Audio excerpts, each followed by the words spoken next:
Сәлеметсіз бе, құрметті талапкер. Біз бүгін грант конкурсына жіберілген өтініштің статусын тексеру бойынша кішігірім нұсқаулық түсіреміз. Ең алғаш бізде интернет болу керек, және браузерді ашамыз. Ego сайтын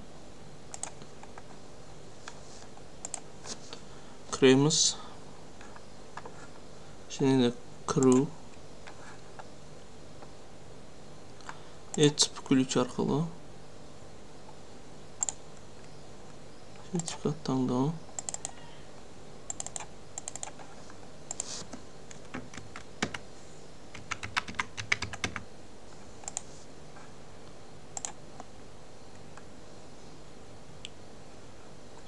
Кіргеннен кейін жеке кабинет таңдаймыз.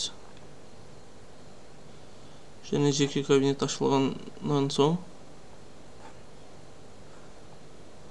кіріс выходящий ответтер келген жер, және мына жерде білім беру гранттарын тағайындау деп жіберілгеніміз.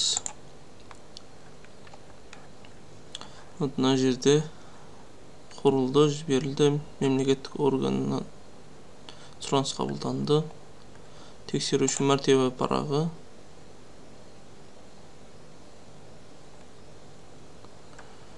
мемлекеттік органмен сұраныс қабылданды.